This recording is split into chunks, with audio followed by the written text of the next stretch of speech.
자, 여러분 안녕하세요. 물리깡파의 박찬익입니다. 자기장과 전자기도 다들 열심히 들었나? 굉장히 열심히 촬영을 했는데 너네가 기말고사 잘 보기를 원하면서 여러분이 좋은 성적 거둘 수 있도록 내가 계속해서 촬영을 할 거야. 앞에 잡소리가 너무 길었던 것 같아가지고 여기서 바로 들어갈게. 이번에는 물질과 전자기장 쪽에서 다음 단원인 원자의 구조랑 에너지 준위 부분을 한번 배워볼 건데, 교과서에 따라서 이름이 그 제목이 조금씩 달라질 수는 있는데, 뭐 원자와 에너지띠 이런 식으로 달라질 수는 있는데 다 같은 내용이니까 무슨 얘기하는 건지 알지. 그리고 이 원자의 구조랑 에너지 준위에 대해서 왜 배우냐면은 이 단원 이름이 뭐니? 물질과 전자기장이지. 물질에 대해서 이해를 하려고 한번 배워보는 거야. 그렇기 때문에 굉장히 중요해. 이거 화학에서도 했었는데 물리 아니야? 화학 아니야? 난 물리 선생이니까 물리라 그래. 그리고 여기에 가담하는 모든 과학자들이 다들 물리학자지. 물리야. 알겠지? 그래서 이 물리에 속하는 원자의 구조와 에너지 준위를 한번 배워볼 건데 굉장히 쉬워.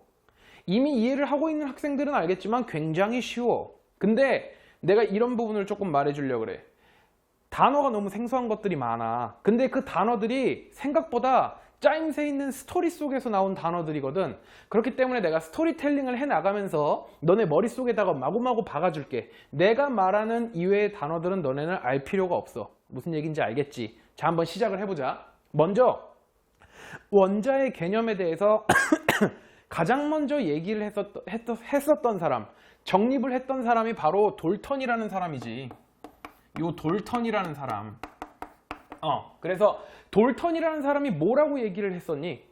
원자는 더 이상 쪼개지지도 않고, 뭐 같은 원자들은 같은 질량, 모양, 부피를 가지고 있고 다른 원자로 변할 수가 없고, 뭐 일정한 질량비가 성립하고 돌턴의 법칙 막 그런 거 나왔었잖아. 그치? 근데 이 돌턴이라는 사람은 원자에 대해서 그냥 이렇게 동그란 원으로 생긴, 지 이름같이 돌처럼 생긴 이 원자 구조를 얘기를 했지. 이렇게 돌턴이 원자 구조에 대해서 얘기를 한 다음에 이대로만 있었으면 얼마나 좋냐. 그치? 이 시대에 태어났으면 대박이야. 원자 구조와 에너지 준이라고 돼 있는데 얘는 없겠네. 원자 구조 뭐라고 하면 돼? 그냥 동그라미 끝. 정말 좋은 시대였을 텐데 우리는 과학기술이 많이 발전되어 있으니까 꽤 잘 알아야 되겠지. 그럼 한번 볼게. 돌턴이 이렇게 원자 구조를 이런 식으로 말을 했었는데, 생각보다 원자는 더 이상 쪼개지지 않는다 그랬는데 그거를 과학자들이 어떻게 해버려? 쪼개버려. 오케이? 그래서 과학자들이 원자를 쪼개감에 따라서 점점 입자들을 많이 발견을 하게 되지. 너네가 이미 화학 시간에 한번 배웠을 거야.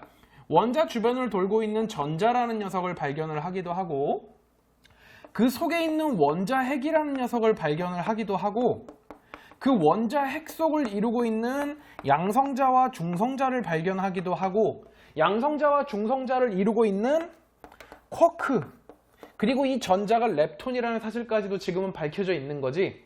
오케이? 근데 물질들에 대해서 너네가 이해를 할 거면은 여기 밑에까지 안 내려가도 돼.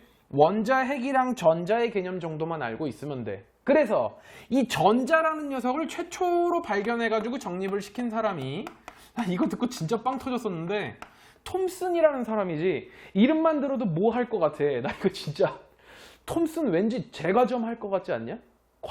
과자찜 만들 것 같지 않아? 그치? 톰슨네 제과점 되게 잘 어울리잖아. 톰슨네 과자점, 톰슨네 제과점 되게 잘 어울리지. 얘는 마치 푸딩이나 아니면은 그 초코칩빵, 초코칩 쿠키처럼 원자가 있고 거기에 전자들이 뿅뿅뿅뿅뿅뿅뿅뿅 마치 초코칩처럼 박혀있다 라고 얘기를 했었어. 전자들이. 그래서 톰슨이라는 사람은 음극선 실험이라는 걸 통해서 이 전자의 존재를 알게 되고, 원자라는 이 돌턴이 말한 덩어리에 톰슨이 전자를 박아내가지고 그 원자 모형을 바꾸지. 하지만 그리 오래가지 않아. 톰슨의 애제자였던 러더퍼드라는 사람이 등장을 하지. 톰슨이 굉장히 아끼던 제자였고, 러더퍼드는 너네 대충 알 거야. 알파 입자 산란 실험이라 그래가지고 원자 핵을 발견하게 되는 그런 사람이지. 근데 뭐 너네가 알기로는 러더퍼드 이 새끼가 교수였는데 제자 새끼가 자꾸 실험할 때마다 너 결과 존나 이상한데? 다시 해와. 결과 이상한데 다시 해와 하다가 야 잠깐만 네 거 줘봐. 이렇게 반복되는 결과가 우연히 나올 리는 없잖아. 내가 한번 연구를 해볼게. 그래가지고 네가 반복된 실험을 거친 결과 원자 핵이라는 게 원자의 중앙에 있겠구나. 그리고 톰슨이 발견한 전자도 괜히 있는 게 아닐 거 아니야. 내 스승님인데. 그래서 어떤 모양을 만들어내. 가운데 원자 핵이 있고 주변을 전자가 돌고 있다는 이런 모델을 만들어내지. 그래서 대부분의 화학책이나 아니면 과학학원 같은 데에서도 마크가 보통 이 러더퍼드의 마크로 돼 있는 경우가 많아. 이렇게 전자들이 돌고 있는 거, 사방으로 막 돌고 있는 거. 그래서 이 러더퍼드라는 사람은 뭐 제자의 업적을 가로챘네, 뭐 케플러라는 사람은 티코 브라이라는 자기 스승의 업적을 가로챘네, 그러면서 막 쓰레기 새끼들 막 이러고 물리 양대 쓰레기들 막 이러는데 얘네도 다 어때? 저명한 사람들이었어. 발견할 만하니까 발견을 한 거야. 그래서 재밌게 얘기하려고 막 쌍놈 새끼들 막 업적을 가로챘네 막 그러는데 전혀 아니라고. 무슨 얘기인지 알겠지? 나도 사실 수업할 때 욕 겁나 많이 해. 그래서 이 업적을 가로챈 새끼가 원자 핵이 가운데 있고 그 주변을 전자가 돌고 있구나라는 거를 생각을 해냈고, 얘는 지금 근데 문제가 뭐였냐면은 일단 요거를 한번 생각을 해보자. 러더퍼드가 발견한 원자 핵 주변을 쬐끄만 전자들이 돌고 있는 모양은 마치 태양 주변을 공전하고 있는 우리들의 행성의 운동이랑 굉장히 비슷하지.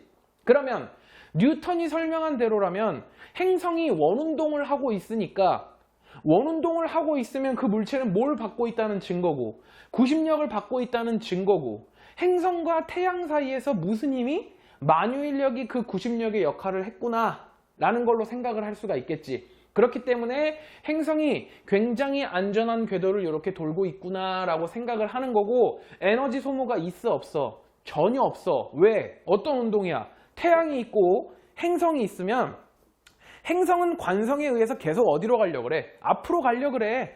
근데 얘가 자꾸 만유인력으로 당기니까 어떻게 되는 거야? 방향이 수시로 바뀌는 거지. 방향이 이렇게 수시로 계속해서 이렇게 바뀌기만 하는 거지. 에너지가 소모되지가 않는다고. 포텐셜 에너지의 변화가 생기거나 운동 에너지의 변화가 생기거나 그런 일이 없다고. 역학적 에너지가 전환은 일어나지만, 무슨 얘기인지 알겠지? 에너지 소모가 일어나지를 않는다고.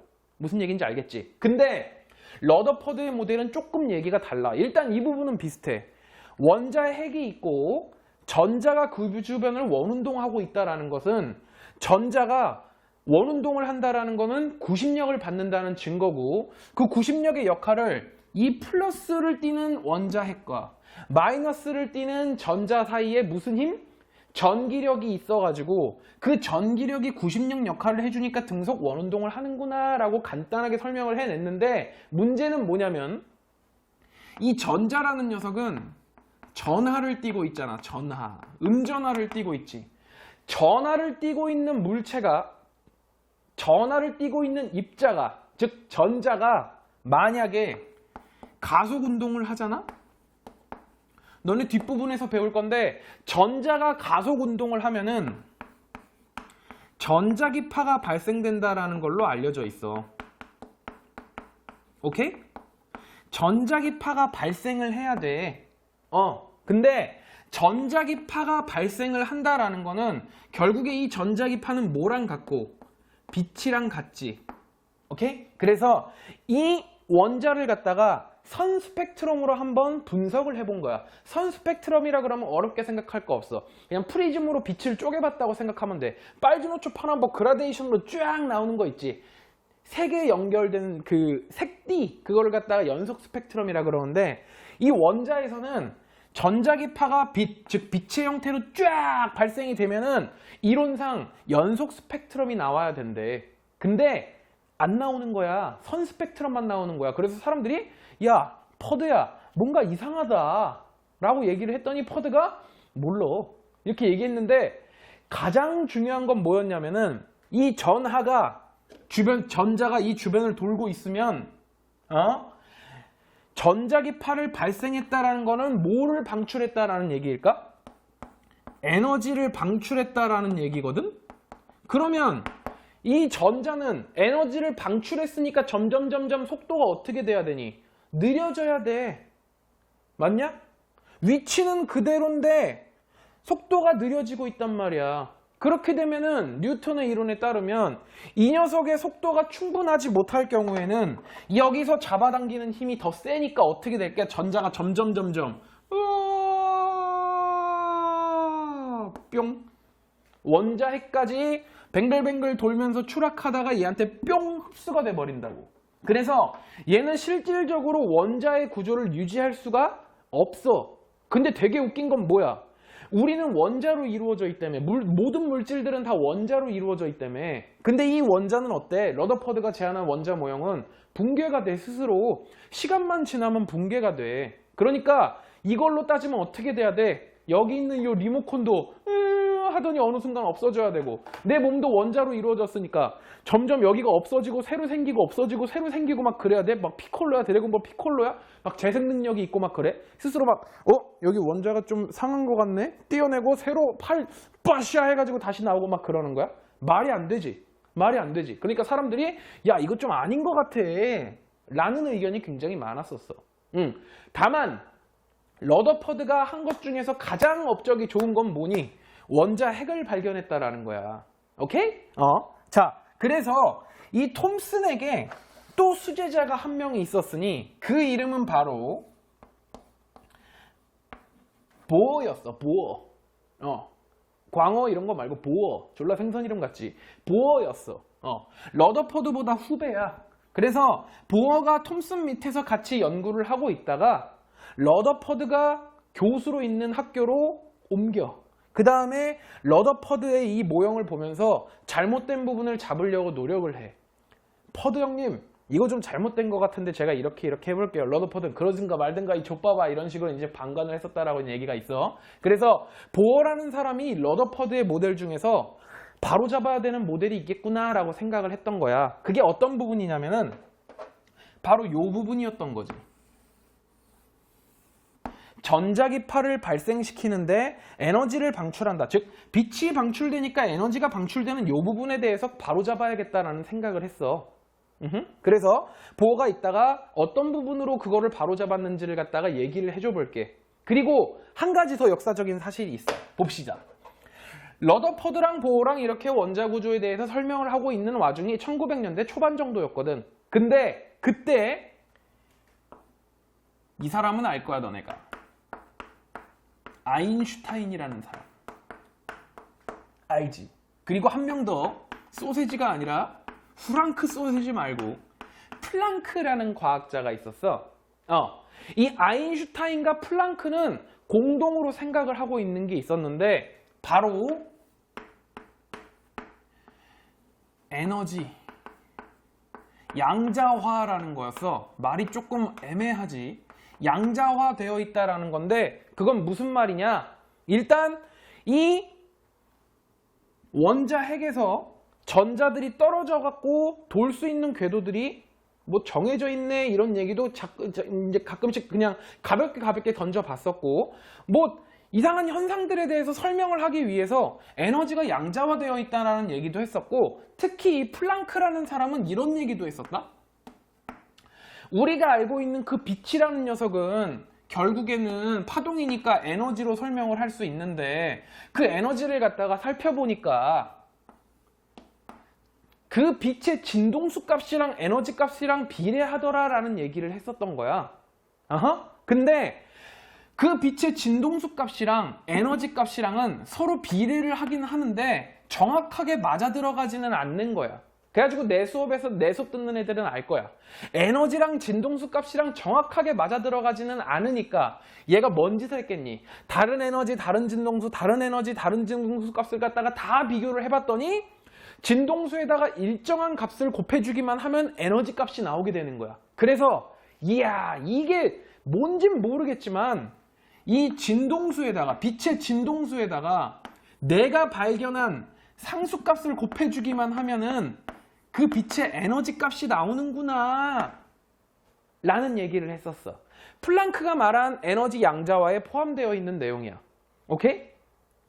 그래서 진동수 값이랑 에너지랑 결국에는 비례하는구나, 내 상수만 곱해주면 둘이 값을 같아지게 만들 수 있구나 라는 거를 연구를 하고 있는 중이었고, 한 가지 더 정말 특이하게 요 사람 있지? 너네 요 사람들 들어본 적 있을 거야. 좀 특이한 과학자들이 굉장히 많이 나오지. 발머라는 사람이 나와. 내가 자꾸 이름 앞에다 R을 붙이는데 발음을 매끈하게 하기 위해서. 발머라는 사람이 있어. 이 발머라는 사람은 대머리가 아니라 수소 원자를 따뜻하게 데핀 다음에 식히는 과정에서 수소 원자에서 가시광선 스펙트럼이 나오는 것을 확인한 사람이야. 그래서 발머가 수소 원자로부터 가시광선 스펙트럼을 관찰해 냈는데 그 뒤이어서 라이먼이라는 사람이랑 파셴이라는 사람이 속속들이 등장을 하면서 얘는 수소 원자에서 나오는 자외선 스펙트럼을 관측을 해내고 파셴이라는 사람은 적외선 스펙트럼을 관측을 해내. 기초 지식을 한 가지만 더 얘기해 줄게. 자외선, 적외선, 가시광선이라고 나와 있는데 너네 일반적으로 자외선이 해롭니? 적외선이 해롭니? 둘 다 많이 쬐면 해로워요. 졸라 당연한 얘기지. 물도 아무리 많이 먹으면 졸라 해롭지. 근데 둘 중에 같은 시간을 쬐다 그랬을 때 누가 더 해로워? 자외선이 더 해로워. 그치? 그러니까 자외선 차단 크림을 바르지. 너네 적외선 차단 크림 발라본 적 있냐? 없지? 자외선 같은 경우에는 진동수 값이 굉장히 크다. 누구보다? 가시광선이랑 적외선보다. 그래서 이건 상식적으로 알고 있어. 뒷부분에서도 써먹을 건데 진동수가 큰 녀석은 투과력이 좋아. 잘 뚫어. 우리 피부 안쪽까지 침투를 해. 그래서 피부 안쪽에 있는 모를 멜라닌 색소를 어택을 하는 거지. 그래서 내가 타는 거지. 무슨 얘기인지 알겠지? 세포들을 직접적으로 어택을 해. 무슨 얘기인지 알겠니? 그래서 자외선은 진동수가 높고 에너지가 높아. 적외선은 진동수가 낮고 에너지가 낮고 가시광선은 그 사이에 있겠지만 가시광선 안에서도 빨주, 노초, 파남, 보가 있으면은 보라색이 에너지가 높고 빨간색이 에너지가 낮아. 오케이? 에너지가 높고 낮다라는 얘기는 진동수도 높고 낮다라는 얘기겠지. 서로 비례관계에 있으니까. 그러면 잘 봐봐. 이거 한 가지만 더 할게. 지금 얘네가 발견한 가시광선이랑 자외선이랑 적외선은 싹 다 뭐니? 빛이지, 빛. 빛은 진공 중에서 또는 같은 매질 속에서 같은 속도로 진행을 해. 맞지? 즉, 이 속도 값이 일정하다고. 근데 자외선이 뭐가 더 높다고? 진동수가 더 높다 그랬지. 속도는 어떻게 나타내는 거였어? 시간분의 거리로 나타내는 거였는데 파동에서의 시간은 주기로 나타내고 파동에서의 거리는 파장으로 나타냈었지. 근데 이 주기가 어땠었어? 진동수의 역수였지. 저기 뭔 소리를 하는 사람 있으면 죽여버릴 거야. 중등과학 열심히 안 했지. 요거 잘 기억하고 있어야 돼. 그래서 이 시간분의 거리라는 것, 즉 주기분의 파장은 뭐로 다시 나타낼 수 있니? 파장 곱하기 진동수로 나타낼 수가 있지. 그래서 아주 파동 쪽에서 유명한 식 진동수 곱하기 파장 F람다라는 식을 갖다가 완성을 할 수가 있는 것이고 F람다인데 여기가 일정하고 자외선은 진동수가 크니까 파장이 작지. 나가가 아니라 작지. 그리고 적외선은 진동수가 작고 파장이 길게 되겠지. 어떻게 따지는지 알겠지. 그러면은 진동수가 크다랑 파장이 작다는 어떤 얘기야? 같은 얘기야. 같은 빛을 얘기를 하고 있을 때. 무슨 얘기인지 알겠니? 오케이. 그러면 이제 잘 보자. 먼저 이상했던 요 현상과 첫 번째 전자기파가 발생했을 때 에너지가 방출해야 되는데 그래서 이 전자가 붕괴를 해야 되는데 라고 했던 요 걱정과 두 번째로 이 쓸데없는 연구를 했던 수소원자로부터 가시광선, 수소원자로부터 자외선과 적외선을 발견한 이 과학자들이 발견한 현상을 설명하기 위해서 저 보어라는 사람이 자기만의 원자 모형을 만들어. 오케이? 근데 이렇게 가정을 한 거야. 보어는 일단 아인슈타인과 플랑크가 말했었던 이 에너지 양자화에 대해서 받아들이기로 가정을 해. 받아들이기로 가정했다 그러면 뭐라고 가정하는 거야? 맞다 라고 가정을 하는 거고 이 전자기파가 발생할 때 에너지가 방출하는 현상 있지? 이 현상은 대부분 이 현상을 나타낼 수는 있지만 전자가 돌고 있는 특정 궤도에서는 마치 태양 주변을 돌고 있는 행성처럼 안전한 궤도를 유지하고 있다라고 얘기를 했어. 그렇게 가정했어. 오케이? 즉 전자가 가속 운동은 하고 있지만 안정된 에너지 상태에 있기 때문에 얘는 에너지를 방출하지 않는다라고 가정을 했어. 선생님 왜 그렇게 가정했어요? 설명하려고 가정을 했어. 설명하려고. 그래서 특정 궤도에서는 에너지 방출이 안 되는 굉장히 안정적인 상태를 유지하는 그곳을 보고 이 보어가 에너지 준이다 라고 에너지 준이라는 최초의 개념을 꺼냈어. 오케이? 그리고 이 에너지 준위의 전자가 있으면 전자기파 방출을 안 하고 안전하게 돌고 있는 거야. 즉 전자기파 방출을 안 하면서 안전하게 돌고 있는 거야. 누구처럼? 태양 주변을 돌고 있는 행성처럼. 무슨 얘기인지 알겠지? 그래서 이 현상은 가정을 통해 가지고 해결을 해내고 이 현상을 설명하기 위해서 아인슈타인과 플랑크가 말했었던 에너지 양자화를 갖다가 채택을 해내. 그래서 자기가 설명한 모형이 보어의 수소원자 모형이야. 왜 수소원자 모형을 사용을 했을까? 가장 기본적인 것이기도 하고 얘네가 발견한 것 자체가 수소원자에서 나오는 전자기파들을 발견을 한 거지. 그렇기 때문에 수소원자에 대해서 대표적으로 모델을 사용을 하게 돼. 그러면 보어가 말했던 원자 모형은 도대체 어떻게 생겼는지 한번 여기다 그려볼게. 보어의 원자 모형. 원자 모형. 보어라는 사람은 아까 전에 말했던 것처럼 원자 핵이 있으면 그 주변을 돌고 있는 전자들의 궤도가 즉 전자가 돌 수 있는 궤도가 특정 값으로 정해져 있다라고 얘기를 했어. 오케이? 전자가 돌 수 있는 궤도가 특정 값으로 정해져 있다라는 것 자체가 요 양자화의 의미야. 무슨 얘기인지 알겠지? 즉 여기를 돌아다니고 있는 전자들이 가질 수 있는 요 양자값이라 그러거든. 맨 첫 번째 있는 녀석을 n은 1이라는 양자값, n은 2, n은 3이라는 양자값을 가지고 있는 것인데 이 양자값들을 가지고 있는, 즉 이 숫자들은 연속적이지는 않다라고 얘기를 했어. 도대체 뭔 소리인지 모르겠어요. 설명을 한번 해볼게. 그래서 이 녀석을 갖다가 후앙 확대를 해가지고 여기다가 한번 다시 나타내볼게. 원자 핵이 있고 보이지? 첫 번째 돌 수 있는 요 궤도, 즉 첫 번째 에너지 준위, 아까 전에 보호가 가정했던 거, 첫 번째 에너지 준위, 오케이? 첫 번째 에너지 준위를 갖다가 우리는 양자수가 1인 에너지 준위라고 얘기를 해주는 거고, 두 번째 있는 에너지 준위를 양자수는 2인 에너지 준위라고 얘기를 해주는 거고, 세 번째 있는 녀석은 n은 3이라는 양자수를 가지고 있는 녀석이겠지. 얘가 쭉쭉쭉쭉쭉쭉 올라가서 위로 쫙 올라가다 보면 양자수가 무한대인 곳도 있을 것이다 라고 얘기를 했어. 무슨 얘기인지 알겠지? 그리고 각각의 요 양자수를 가지고 있는 이 궤도는 에너지 준이기 때문에 여기를 전자가 돌고 있으면 전자기파 방출해 안 해? 안 해. 다만 전자가 여기를 돌고 있었다가 수소원자, 너네 이거 헷갈리는 경우 있다?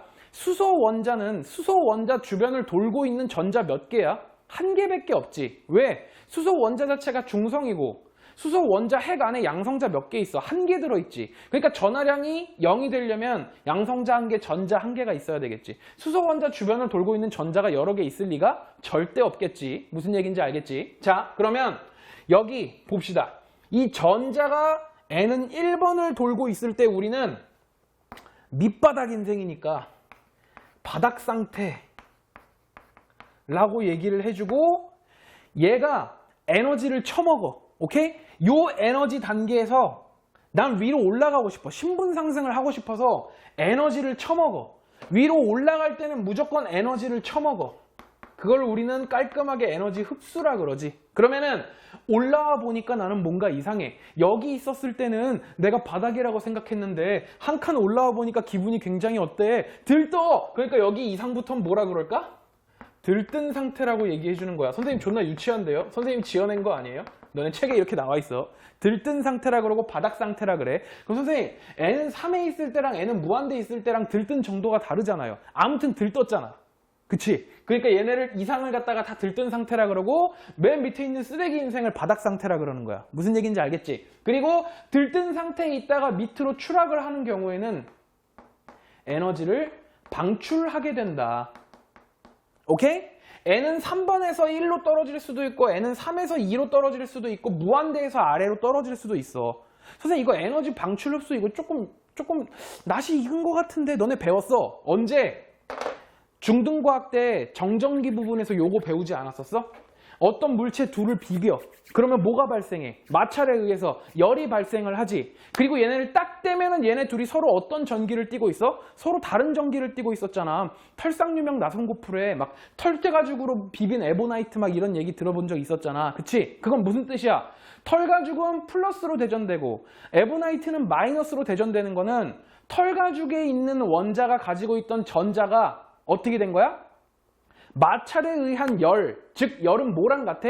에너지랑 같지. 그 에너지를 전자가 처먹어서 위로 올라가다가 도망을 간 거야. 무슨 상태로? 자유전자 상태로. 그래서 전자가 에보나이트한테 이렇게 도망을 간 거지. 그게 바로 털가죽은 플러스로 대전된 거고, 즉 전자를 잃은 거고, 에보나이트는 마이너스를 얻어서 마이너스로 대전됐다라고 얘기를 해주는 거였어. 기억나지? 그거랑 같은 거야. 얘네가 열을 처먹거나 에너지를 처먹으면 위로 올라가. 밑으로 내려오면 에너지를 방출해. 근데 이 에너지 어디서 많이 받냐? 바로 여기서 받지. 에너지를 방출한다라는 것은 빛을 방출한다라는 거거든. 전자기파를 방출한다라는 거거든. 오케이? 그러면 얘네가 들뜬 상태에 있다가 바닥 상태로 떨어지거나 더 들뜬 상태에서 덜 들뜬 상태, 즉 N은 2 아니면 N은 3 이런 데로 낙하할 때, 즉 이렇게 전자가 장소를 옮기는 현상을 갖다가 우리는 전자의 이동을 줄여서 전이라 그래. 전이. 전자가 전이할 때는 위로 전이할 때는 에너지를 처먹고, 그 형태는 전기일 수도 있고 열일 수도 있고 별의 뭐 빛의 형태일 수도 있어. 그리고 얘가 내려올 때 에너지를 방출하는 경우에는 빛의 형태로 방출을 하게 되는 거야. 무슨 얘기인지 알겠지? 열의 형태로 방출을 하기도 해. 근데 이 단원에서는 대부분 다 빛일 거야. 무슨 얘기인지 알겠지? 그러면은 에너지를 방출을 하면은 빛을 방출을 했는데, 오케이? 빛을 방출했는데 그 에너지 값이 우연히 뭐였던 거야? 가시광선의 에너지 대역 안에 들어있었던 거야. 또 라이먼은 그 에너지 값을 갖다가 확인을 해보니까 어디에 들어있었던 거야? 자외선 영역 안에 들어있었던 거야. 오케이? 그리고 파시에는 해봤더니 뭐였던 거야? 적외선 영역 안에 있었던 거야. 라고 누가 설명했어? 보어가 설명을 한 거야. 무슨 얘기인지 알겠지? 그러면 한 가지만 더 적용을 해보자. 잠깐만, 뭔가 이상해. 아인슈타인이랑 플랑크가 말했던 에너지 양자화를 이렇게 간단히만 적용을 해놨을까? 절대 그렇지 않지. 봅시다. 첫 번째 이 바닥 상태에 있는 경우를 우리는 여기 보이나? 보이네. 에너지 준위가, 즉 양자수가 1인 에너지 준위라 그러고, 이런 식으로 표현을 해주면 돼. 2, 1, 에너지 1, 첫 번째 바닥 상태 단계. 그래서 이 바닥 상태 단계일 때는 수소 원자의 경우에는 마이너스 13.6 일렉트로닉 볼트로 측정이 되었대. 일렉트로닉 볼트가 뭐예요? 에너지 단위야. 그냥 그렇게 알고 있으면 돼. 그리고 N은 2인 곳에서는, 즉 E2에서는 에너지 값이 마이너스 3.4 일렉트로닉 볼트, N은 3인 곳에서는 마이너스 1.51 일렉트로닉 볼트인 것으로 현재는 정리가 되어 있어. 누가 정리했을까? 보어가 당연히 정리를 했겠지. 그리고 얘네가 마이너스 값을 갖고 있다는 걸 너네가 굉장히 의아해할 텐데, 이것 때문에 얘네가 마이너스 값을 가지고 있는 거야. 바닥 상태에 있는 전자는 에너지가 가장 어떤 상태야? 가장 작은 상태. 오케이? 근데 위로 올라갈 때마다 자기가 가지고 있는 에너지 값이 어때야 돼? 커져야 되지. 오케이? 점점 에너지가 커지다 보면 N은 무한대까지 가게 되면 에너지도 어떻게 돼? 무한대가 돼버리지. 그러면 원자 하나가 가지고 있는 에너지가 무한대야. 전자가 무한대야. 에너지가. 장난 아니겠지. 원자 하나만 있으면 모든 발전소를 다 돌려버려. 말이 안 되잖아. 그러니까 사람들이 에이 뭐 병신아 막 이랬으니까 그걸 차단하기 위해서 뭐라고 했을까? N은 무한대인 요곳을 갖다가, 즉 N은 무한대인 곳의 에너지 준위 자체를 갖다가 0 일렉트로닉 볼트라고 점 찍어놨어. 그래서 N은 무한대인 상태에서 바닥 상태까지 이 전자를 전이를 푸앙 시켜봤더니 에너지가 몇이 나왔다라는 걸까? 무한대에서 바닥까지 쫙 시켜봤더니 에너지 값이 몇이 나왔다라는 걸까?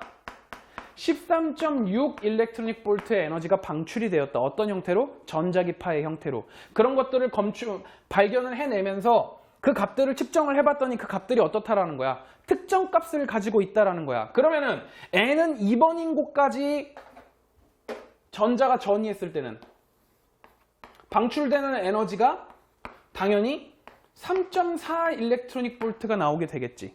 무슨 얘기인지 알겠니? 그러면 N은 3인 곳으로 떨어지면 1.51 일렉트로닉 볼트의 에너지가 방출이 된 것이겠고, 반대로 말하면 바닥 상태에 있던 전자가 맨 위에 있는 에너지 0인 상태, 즉 N은 무한대인 상태로, 여기 있는 상태를 뭐라 그럴까? 그냥 자유전자라 그럴 거야. 오케이? 도망간 거니까. 맞지? 그래서 맨 위로 끌어올리려면은 13.6 일렉트로닉 볼트라는 에너지가 필요하다라는 거야. 에너지를 쳐먹여야지 얘가 올라간다라는 거야. 무슨 얘기인지 알겠니? 그러면 N은 2인 상태에 있던 녀석은 3.4를 쳐먹이면 위로 올라가겠네.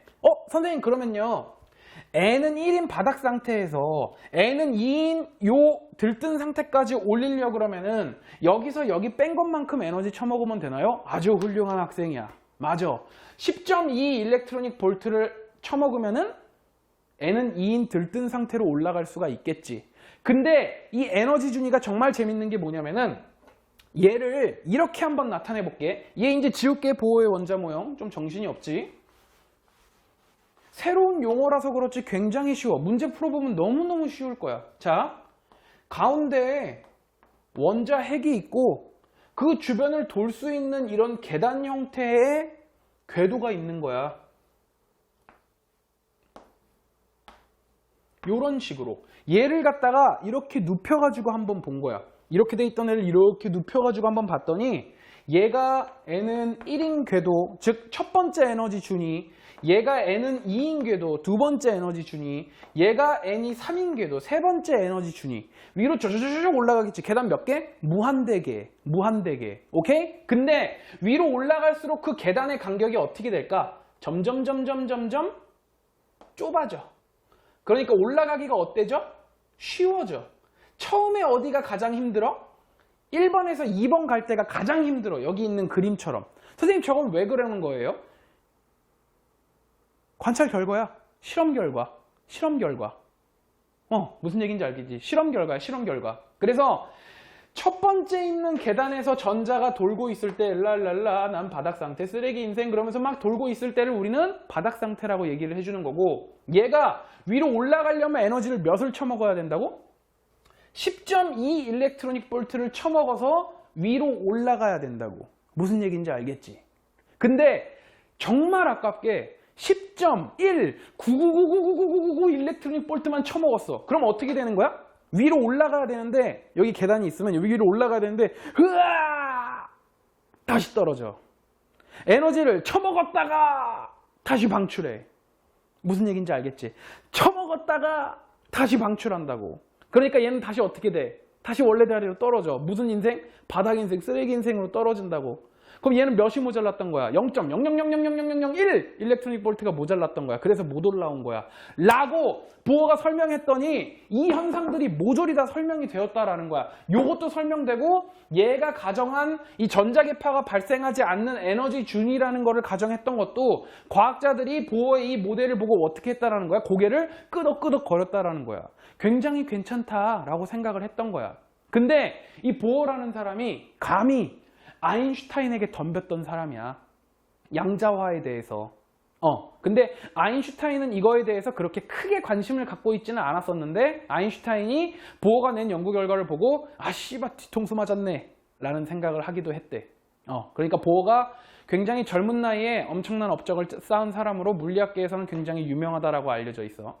자, 그러면은 여기서 조금만 더 할 건데, 너네 이제 연습은 다 끝났어. 연습은 다 끝났어. 이제 봅시다. 여기다가 아까 전에 했었던 요 녀석 한번 넣어볼 거야. 오케이? 그러면 잘 봅시다. 각각의 양자수를 가지고 있는 요 궤도들은 아까 전에 말한 바에 의하면 에너지 준위라고 얘기를 해주는 거였고, 요 에너지 준위 값들은 각각의 에너지 값을 갖는다라고 얘기를 했었지. 첫 번째 녀석은 마이너스 13.6 일렉트로닉 볼트, 두 번째 녀석은 마이너스 3.4 일렉트로닉 볼트, 세 번째 녀석은 마이너스 1.51 일렉트로닉 볼트를 가지고 있다는 건데, 얘들아 잠깐만, 너네 수업 듣다 보면 지금 와 나 뭔 소리인지 모르겠다, 다시 앞으로 넘어가야지 하는 사람 있지. 그냥 끝까지 쭉 들어봐. 플로우가 있어. 끝까지 한번 쭉 들어봐. 들어보면 다 이해가 될 수도 있어. 잘 봐봐. 첫 번째 에너지 준위, 즉 첫 번째 이 양자수, n은 1인 양자수의 궤도를 돌고 있는 전자는 현재 에너지를 몇을 가지고 있다라는 거야? 마이너스 13.6을 가지고 있다라는 거야. 선생님 마이너스인데 이게 갖고 있다라고 얘기할 수 있는 거예요? 그냥 모델을 설명하기 위해서 이렇게 설명을 하는 거야. 갖고 있는 거야. 그러면 n은 2인 궤도로 승급이 된, 티어 상승, 승급이 된 녀석은 마이너스 3.4 일렉트로닉 볼트라는 에너지를 가지고 있는 거지. 선생님, 얘가 에너지 가지고 있다가 10.2를 쳐먹어야지 2로 올라간다면서요. 그러니까 얘는 10.2라는 에너지를 가지고 있는 거 아닌가요? 아니지. 애초에 여기 있을 때 에너지가 0이 아니었지. 몇이었어? 마이너스 13.6이었지. 무슨 얘기인지 알겠냐? 그러니까 n은 2인 곳은 마이너스 3.4 일렉트로닉 볼트의 에너지를 가지고 있는 거야. n은 3인 곳은 마이너스 1.51 일렉트로닉 볼트의 에너지를 가지고 있는 것이고, 근데 플랑크의 말에 의하면 모든 에너지는 어떤 형태로 나타낼 수가 있다고? 2는 플랑크 상수 곱하기 진동수의 형태로 나타낼 수 있다 그랬어. 이거 보고 양자화되어 있다라고 얘기를 해주는 거야. 오케이? 자, 그래서 이렇게 되어 있는 걸 양자화되어 있다라고 얘기를 해주는 거고, 이거를 설명하기 위해서 이거를 도입을 한 거야. 오케이? 그래서 보어도 플랑크가 설명했었던 그 에너지 양자화에 도입된 이 플랑크 식을 갖다가 저거 쓸만하겠다라고 생각을 하게 된 거야. 무슨 얘기인지 알겠지? 그러면 n은 첫 번째에 있는 궤도에 있는 이 에너지 값은 플랑크 상수 곱하기 진동수의 값으로 나타낼 수가 있겠지. 그럼 여기는 첫 번째 거니까 1로 나타낼 거고, 플랑크 상수니까 상수값은 변해 안 변해? 변하는 상수값은 이 세상에 잘 없어. 너네 대폭발 우주론 할 때 허블 상수만 좀 변할까? 야비한 새끼. 허블 상수만 좀 변할까? 이 세상에 변하는 상수값은 잘 없어. 무슨 얘기인지 얘 안 변해. 그러면은 두 번째에 있는 에너지 준위도 똑같은 플랑크 상수를 곱해주면 어디에다가? 진동수에다가. 오케이? 세 번째 것도 이 3는 HF3로 나타내 줄 수가 있겠지. 그러면 N2에서, 즉 두 번째 전자 껍질, 즉 양자 껍질 중에서 N은 1인 곳으로 전이된 전자가 방출하는 에너지 값 한번 구해보자. 어떻게 구하는 거야? 이 2에서, 즉 마이너스 3.4 일렉트로닉 볼트에서 첫 번째 에너지 준위 값을 빼주면 되지. 마이너스 13.6 일렉트로닉 볼트. 맞냐? 그럼 이 값이 몇이 나오게 되는 거야? 10.2 일렉트로닉 볼트 값이 나오게 되는 건데, 얘는 다시 쓰면 어떻게 쓸 수 있니? 플랑크 상수 곱하기 진동수 2 빼기 플랑크 상수 곱하기 진동수 몇? 1으로 나타낼 수 있는 거 맞냐? 오케이? 그럼 얘 다시 묶어봐. 어떻게 돼? 플랑크 상수로 묶어주고 F2 빼기 F1인 녀석이 여기서 방출한 그 에너지 값이 나오게 되겠지. 너네는 요 식을 세워낼 줄을 알아야 돼. 그러면 여기서 방출된 에너지의 진동수 값을 알 수가 있을 거고, 그 진동수 값이 어느 범위에 있는지만 알면 너네 전자기파가 뭐가 나오는지 알 수 있겠지. 그러니까 진동수 값이 커. 그러면 그 범위를 살펴봤더니 자외선 영역대야. 그럼 나온 전자기파, 즉 이 방출된 에너지가 뭐였겠구나? 자외선이었겠구나. 방출된 에너지를 진동수화 시켜본 다음에 그 진동수를 비교를 해봤더니 가시광선 대역이야. 그러면 방출된 에너지가 뭐였겠구나? 가시광선의 형태로 방출되었겠구나. 가시광선 형태로 방출이 되었으면 우리 눈깔에 들어왔겠지. 그것도 뒷부분에서 배울 거야. 반도체 부분 하면서. 그리고 방출된 에너지 값을 봤더니 걔를 이 플랑크의 요거를 이용해 가지고 진동수 값을 한번 구해 보니까 그 진동수가 적외선 대역에 들어있으면 에너지가 전자기파가 적외선의 형태로 나왔겠구나 라고 생각을 할 수가 있는 거겠지. 어디서? 수소 원자에서. 그럼 선생님, 헬륨 원자는 어떻게 생겼는데요? 그냥 생각해보면 알아. 봐봐. 수소 원자 같은 경우에는 전하량이 1인 양성자 하나와 전자가 서로 당기는 힘이 균형을 이루는 곳이 이 궤도로 정해져 있는 것이지. 헬륨은 원자핵 몇 개? 2개.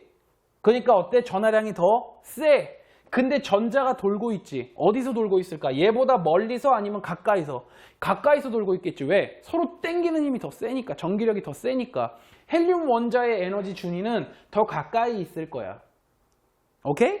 그리고 이 세상에 있는 모든 헬륨의 에너지 준위는 다 어떻게 생겼을까? 당연히 동일하게 생겼지. 수소 원자도 다 어때? 다 동일하게 생겼어. 이건 이따가 또 얘기를 할 거야. 그러면 여기서 발머랑 라이먼이랑 파시엔이 발견한 것들이 도대체 뭔지 한번 생각을 해보면, 가장 먼저 발견됐던 이 발머가 말한 계열은 가시광선 스펙트럼이 나오는 계열이거든. 즉, 이 발머가 발견한 계열은 들뜬 전자가, 즉 원자가 열받아 있어. 에너지를 잔뜩 머금고 있으니까 그 안에 있는 전자가 어떻게 됐을까? 위로 올라가 있겠지. 존나 들떠 있어. 오, 티어 상승이 마구마구 일어나다가 갑자기 식으면 어떻게 되겠어? 얘가 점점 아래쪽으로 전이하겠지. 식으면서 에너지가 방출이 되니까 방출 하다가 얘가 N은 2인 껍질로 떨어지게 되면은 무조건 가시광선 형태의 스펙트럼이 나오더래. 오케이? 얘가 N은 무한대였건, N은 뭐 381이었건, N은 몇이었건, N은 3이었건, N은 4이었건 전혀 상관없이 N은 2보다 더 들떠있는 상태에서 N은 2인 곳으로 낙하하면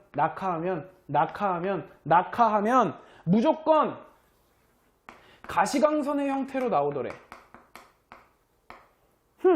굉장히 쉽겠군. 그 다음 거는 어디에 있는 상태건 바닥 상태보다 위에 있던 전자들이 바닥 상태로 전이를 하면 바닥 상태로 전이를 하고 바닥 상태로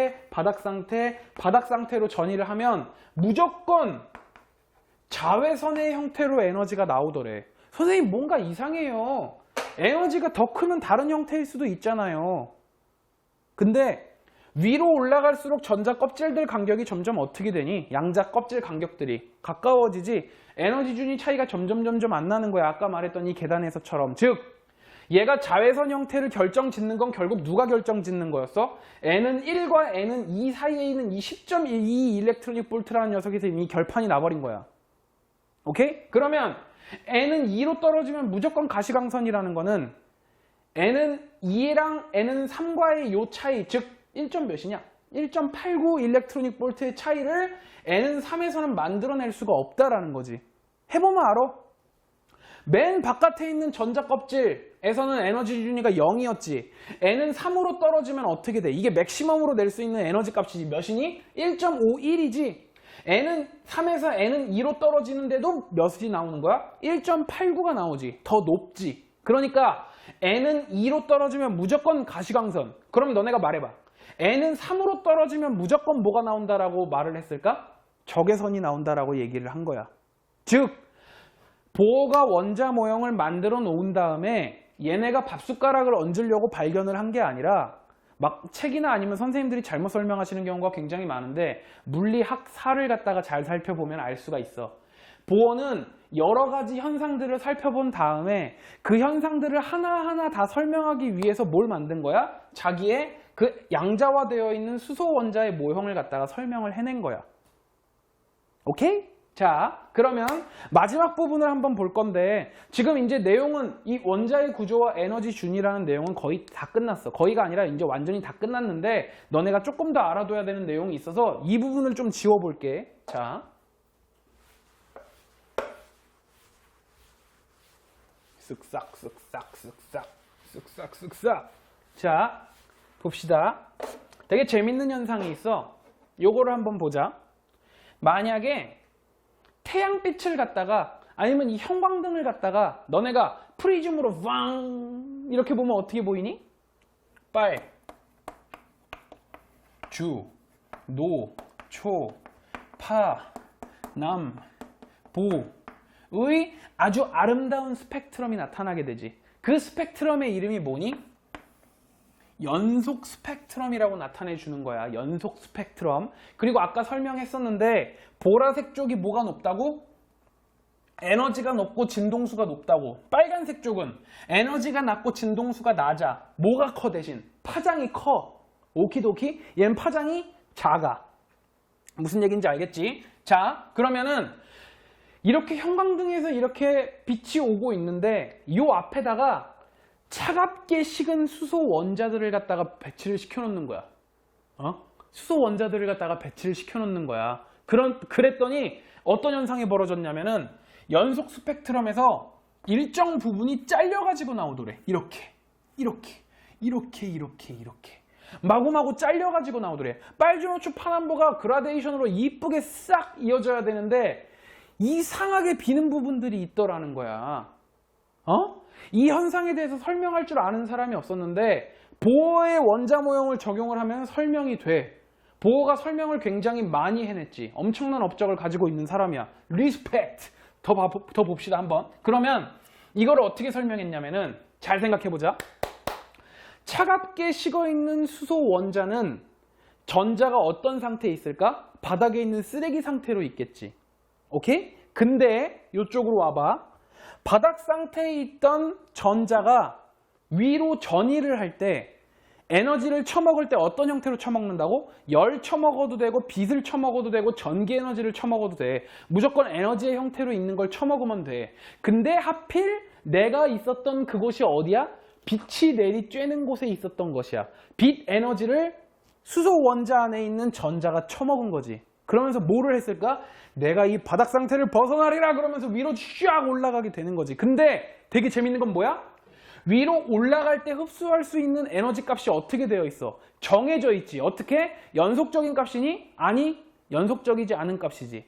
바닥에 있던 새끼가 1층 위로 올라가려고 그러면 10.2 흡수해야 되고 바닥에 있던 새끼가 n은 3으로 올라가려고 그러면 더해, 나 좀 도와줘. 얘에서 얘 뺀 것만큼의 에너지만큼을 처먹으면 되는 거겠지. 그 더 위로 올라가려고 그러면 또 그 뺀 값의 에너지만큼을 처먹으면 되는 거겠지. 즉 수소 원자 안에 있는 전자가 처먹을 수 있는 에너지 값이 어떻게 돼 있어? 정해져 있지. 그리고 빨주노초 파남보 스펙트럼을 너네가 볼 수 있는 이유는 뭐니? 이 스펙트럼이 가시광선이기 때문에. 맞냐? 그러면 잘 생각해봐. 가시광선이기 때문에 무조건 수소 원자 같은 경우에는 N은 2인 상태에 있던 전자를 가지고 있어야 되겠지. 그 상태에서 위로 한 칸 올라가면은 에너지 값이 굉장히 어때? 얘가 먹을 수 있는 에너지 값 중에 가장 어떤 값이야? 작은 값이야. 얘가 먹을 수 있는 에너지 값 중에 가장 큰 값은 몇이야? 3.4야. 요만큼. 맞지? 그러니까 3.4만큼 먹었을 때가 에너지가 가장 크게 먹은 거지. 어디 대역에서? 가시광선 대역에서. 1.89만큼 먹은 게 얼만큼 먹은 거야? 가장 조금 먹은 거야. 요만큼. 근데 얘도 어떤 대역이라 그랬었어? 가시광선 대역이라 그랬었지. 그러면 자 보자. 에너지가 작은 녀석이 어떤 색이었어? 빨간색. 그 다음 작은 에너지 처먹은 게 얼만큼일까? 주황색이 있는 요 부분. 그 다음에 처먹은 게 더 윗부분까지 처먹은 거. 요 부분. 그리고 위로 올라가면 올라갈수록 전자 껍질들이 어떻게 돼 있니? 양자 껍질들이 다닥다닥 붙어 있지. 그렇기 때문에 처먹는 에너지 값들은 불연속적이지만 어떻게 보일까? 굉장히 다다다다다다다 붙어 있는 것처럼 보이게 되는 거겠지. 무슨 얘기인지 알겠니? 그 간격이 점점 어떻게 되는 거야? 좁아지게 되는 거야. 선생님 그러면은요. N은 1에 있었던 전자가 처먹은 그 에너지 값은 이 스펙트럼에 왜 안 나타나요? 이 스펙트럼은 무슨 스펙트럼이야? 가시광선 스펙트럼이니까 여기에 있겠네. N은 1인 곳에서 처먹은 스펙트럼은. 맞지? 에너지 값이 커야 되니까 자외선 쪽이니까. 그러면 선생님 N은 3에 있던 녀석이 위로 올라가면서 처먹은 거 왜 안 나타나요? 얘는 뭐니까? 가시광선 영역의 스펙트럼만을 나타내 준 거니까 이 부분에 있겠네. 그치? 그러면은 연속 스펙트럼이 이렇게 내리쬐고 빛이 내리쬐고 있는데 그 앞을 차갑게 식은 수소 원자로 이렇게 막았을 때 우리한테 들어오는 빛의 스펙트럼은 연속적으로 나타나되 일부분이 끊겨 있는 걸로 왜 나타나는지 알겠지? 수소 원자에 있는 전자가 처먹어서 그렇다고. 무슨 얘기인지 알겠지? 그럼 반대로 잘 생각해봐. 잘 생각해봐. 우주에서 오는 빛을 갖다가 관측을 했더니 이렇게 생긴 스펙트럼이 나오는 거야. 그러면 그 빛 앞에는 뭐가 있었겠군? 수소가 있었겠군. 맞냐? 또 다른 부분의 우주를 갖다가 우주에서 오는 빛을 갖다가 스펙트럼 분석을 해봤더니 또 스펙트럼이 이렇게 나오는 거야. 그러면은 저기 빛이 오고 있는 경로 앞쪽에 뭐가 있었겠군? 수소가 있었겠군. 즉 우리는 빛의 스펙트럼만 분석을 해가지고도 우주에 수소가 많다라는 것을 알아낸 거지. 그러면 아까 전에 내가 얘기했었지. 헬륨 같은 경우에는 얘가 에너지 준위가 더 가까이 이렇게 붙어 있을 것이라고. 리튬은 더 붙어 있겠지. 그런 식으로 모든 원자들의 에너지 준위 값은 불연속적으로 되어 있기 때문에 이렇게 연속 스펙트럼의 일부분이 잘린 것처럼 관측을 해낼 수가 있다고. 그래서 수소가 들어있는 부분도 알아내게 됐고 수소가 그 앞에 있기 때문에 여기 잘리는 부분이 관측되는 현상을 설명을 해내는 거고 헬륨도 관측이 됐겠지. 그러니까 너네 앞에 부분에 있는 대폭발론 할 때 뭐 나왔었어? 전 우주 전체에 수소 대 헬륨이 3대1로 분포되어 있다 막 이런 거 나왔었지. 수소가 있고 헬륨이 있는 거 어떻게 알았어? 태양 안에 수소랑 헬륨이 있는 거 어떻게 한 거야? 태양 스펙트럼을 이렇게 봤더니 어떻게 돼 있다라는 거야? 수소의 에너지 준위만큼의 에너지가 이렇게 처먹혀 있고 까만색으로 헬륨의 에너지 준위만큼이 이렇게 처먹혀 있었다라는 거지. 그리고 온 우주에 있는 모든 별에서 오는 빛을 갖다가 분석을 해봤더니 다 뭐 어떻게 돼 있었더래? 수소랑 헬륨이 처먹는 부분만 잘려 있었던 거지. 굉장히 신기하지. 그럼 이걸 반대로 이용을 한번 해보자. 수소 원자를 뜨겁게 달구면은 그 안에 있던 전자들이 다 어디로 올라갈까? 위로 후앙 올라가게 되겠지. 그 다음에 차갑게 식히면서 빛을 낼 수 있도록 도구를 설치를 해주는 거지. 그러면은 수소가 빛을 낼 수 있는 상태가 되었고 방전광 같은 안에다가 넣어놓으면은 수소가 빛을 낼 수 있는 상태가 되었고 전자가 내려오면서 에너지를 방출하는데 이 에너지를 빛의 형태로 방출을 하게 되겠지. 근데 이 에너지를 방출하는 값들이 아까 전에 얘네가 처먹었던 값이랑 어때? 동일하지. 그렇기 때문에 수소 원자의 스펙트럼을 한번 뜨겁게 달궈졌다가 점점 식히는 수소 원자의 스펙트럼을 관측을 해보면은 여기서 처먹었던 그 값들만 그 스펙트럼에선 이런 식으로 나타나게 되는 것이지. 오케이? 그래서 이 위에 있는 녀석을 갖다가 연속 스펙트럼 중에서 일부분을 흡수한 선이 있다 그래서 흡수선 스펙트럼. 얘는 그냥 선 스펙트럼이라고 얘기를 해주는 거야.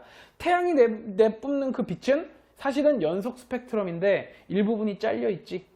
그래서 흡수선 스펙트럼으로 보이게 되는 거지. 그럼 반대로 너네가 형광등 안에 있는 요 형광등에서 오는 빛을 갖다가 분석을 해봤더니 일부분이 잘려 있어. 근데 수소는 아니야. 수소가 나와가지고 잘려있는 이 부분을 갖다가 비교를 해봤더니 형광등이랑 같지는 않아. 그럼 형광등 앞에나 아니면 형광등 안에 뭐가 있겠군? 수소가 아닌 다른 물질이 있겠군이라고 분석을 해내면 되는 거야.